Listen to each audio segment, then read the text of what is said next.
So what's up guys, good day everyone. Nandito ako ngayon sa school. Ako nga pala si Adrian Jake Biliban at kasama ko nga pala ang aking buddy na si Buddy Mark Jundanyo. So we're looking for victim na nakaranas ng disaster and crime victim. So umpisa natin to. Let's go! So sa aming mahabang paglalakad at pag-iikot-ikot dito sa campus, nakasalubong kami ng mga taong nakaranas ng disaster and especially yung crime victim. So kilalanin natin sila. Let's end bro. Let's go.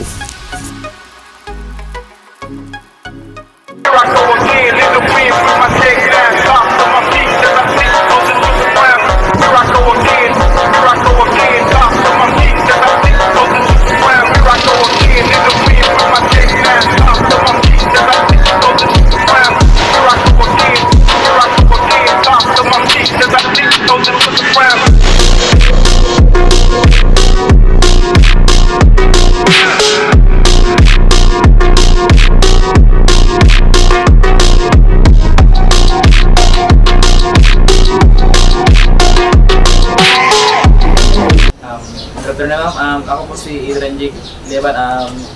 Kanta po sana po na interview about po sa ano po. Kung ano po yung naranasan niyo po, kung ano po yung naranasan disaster na hindi niyo po makakalimutan. So, yung disaster po na hindi ko nakalimutan yung nakaraang taon kasi typhoon po na ulit po. So, ano po, paano po kayo nakabangon nung siyempre po kasagsagan po ng bagyo yun? O paano po kayo nakabangon na ano po, na siyempre marami nasirang bahay, like may mga gamit din po ba kayong nawala? Marami po, pero sa tulong po ng government sa binibigyan nilang subsidy sa lugar namin sa Magara is unti-unti po kami nakabangon at naka-recover po yung bahay na sira ng ulit. Gaano po katagal yung pagbangon po na? Siyempre po, sobrang init noon tapos hindi po gaano makaresponde. Siyempre po, yung may mga kalsada po naharangan ng mga kahoy na tumbahan po. Then, siyempre tumaas din yung baha. Yung kasagsagan po ba ng bagyo, saan po kayo nag-evacuate? Sa evacuation center po, which is available po yung school na in-SPC para po sa evacuation center ng mga nasalan. Marami po ba kayong mga kasama sa evacuation center? Marami po, halos buong purok po ng Barangay Magara is pumunta po sa evacuation center sa school. Wala naman po nasaktan sa pamilya niyo po? Sa pamilya po namin is wala naman po. Wala naman po nasaktan, pero yung mga ibang barangay po na pumunta doon para mag-evacuate is nagkaroon po ng injury. Yun lang po, nagkaroon po ng injury which is nag-respond din naman po agad, nag-respond din naman yung pinadala ng gobyerno na tulong para sa mga nasugatan.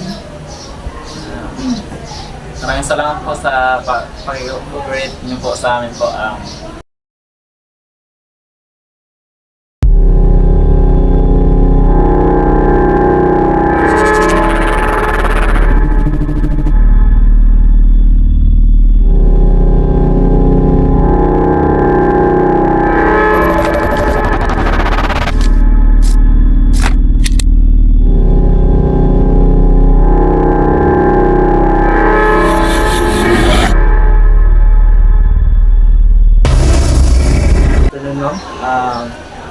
Pwede ko po ba kayong ma-interview po about sa mga kung anong crime po yung dinanas niyo po dati, then kung paano po nangyari at kung paano niyo po na-overcome po yun. Kung okay lang naman po sa inyo.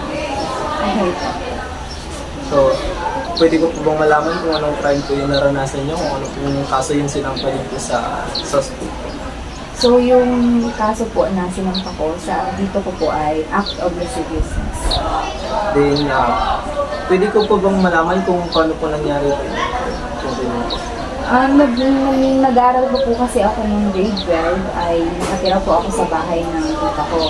And yung bahay po ng tita ko ay meron po silang caretaker na kamag-anak po namin yung babae, tapos yung asawa niya po na lalaki, na parang tito ko na rin po, ay siya po yung bumasta sa akin. That day po ay gumagawa po ako ng curriculum activity na book para po sa aming final output, and tumawag po sa kanya si mama kasi wala pa po akong cellphone that time. And nung pumunta po siya dun sa may kwarto, usually po kapag tumatawag po sa kanya si mama, inaabot niya lang po talaga sa pinto.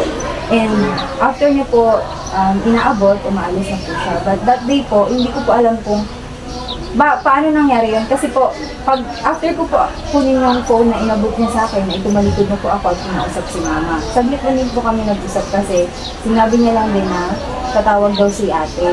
Tapos, nung ibababa ko na sana ang cellphone, dun ko po na-notice na si Tito ay pumasok din pala sa kwarto nung pagkatapos ng gamit sa kanyang cellphone. At after po nung pagbaba ko po ng cellphone, nalakan na po yung kamay ko, hinalikan niya po ako. Sinubukan ko pong kumalas, pero ginawakan niya po yung dalawang balikat ko at hinalikan niya po ako sa labi. Tinry ko po na alisin yung labi ko at sumigaw po ako nung nakawala ako.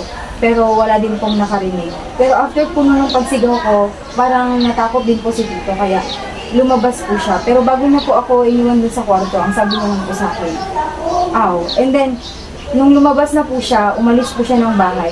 Ako naman po, naghanap po agad ako ng alcohol, tapos binuhos ko po yun sa mukha ko.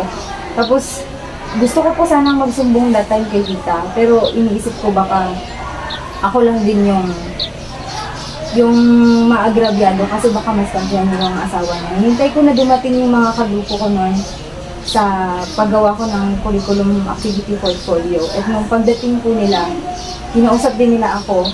And ayun, gusto ko din tumawag nun sa parents ko at isumbong. Pero natatakot din ako kasi baka ano maging reaction ni Papa. Kaya matagal ko siya bago ko siya nasabi. Ilang weeks bago ko nasabi kila mama na umuwi niya talaga ako sa school. Then, ma'am, nung nasabi niyo po ba sa parents niyo, agad po ba silang nagsampa ng kaso sa taong yun? Yung una ko pong sinabihan ay yung mama ko. Kasi nga po natatakot ako na kung anong maging reaction ng papa ko. Within that day po na nalaman ni mama, ay sinabi niya po sa mga kapatid niya rin na kila tito, tita. Tapos parang nagkaroon po kami ng pagpupulong sa loob ng bahay. At doon po parang nagtaka si papa kung anong meron. Pero that time, doon po siya sa may gilid. Tapos nakaabang din po yung mga tito ko para hindi siya makalabas within that day. O kung ano yung magiging reaction niya.